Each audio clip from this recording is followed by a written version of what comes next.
My third and the last of this series with regards to the functional training implication is a rotatory movement.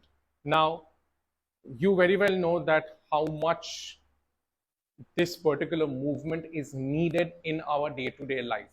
We don't realize, but we do a lot of rotations in everyday movements. Now, if our muscles around the core are not strong enough, they will eventually make some or the other joint react differently. In turn, the muscle will be affected, the tendons, the ligaments, etc. So try and work on the rotatory compartment. And I've done this before as well. You can use a resistance tube, maybe in a standing position, maybe in a lunge position, maybe in a squatted position.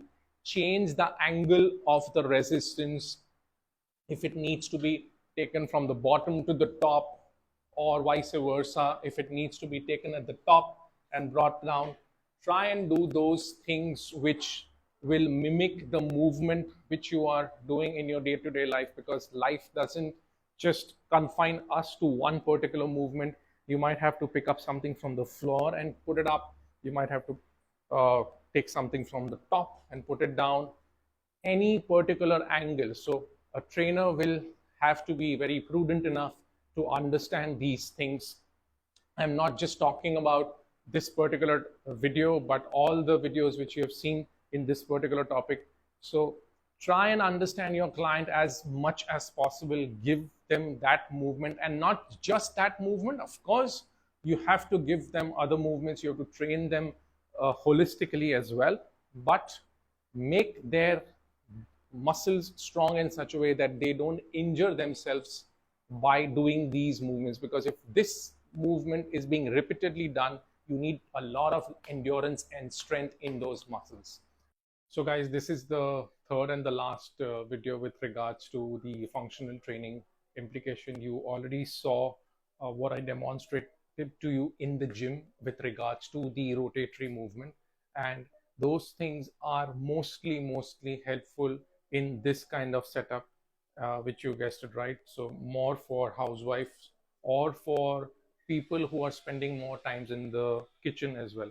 Not that it is only and only applicable to these individuals, but more so for these, because let's say we have kitchens which are pretty small in most of the cases. Like you can see mine, which is pretty small. So if I have to pick up something from here and open my fridge, put it there, take something from the drawer and keep it on my shelves, etc. So I will be needing a lot of rotatory elements, picking up things, and all these things can be implemented with the resistance tube or maybe a cable in the gym. The cable might have some restrictions, but the resistance tube gives you the freedom to put it at any level. The trainer has to be smart enough to, maybe hold it himself or herself, so that the client gets the maximum functionally trained body, so that when they are exposed to such kind of situations where you have to pick up something, put something, sorry to be repetitive, but these are the areas where you will have to be strengthened on, so that you don't get into any joint problems or so. Because if you round your back also and lift it, the core needs to be strong enough. You need to train yourself in such a way that you don't get into any injuries. So I hope this was helpful, and I shall see you soon. Bye-bye.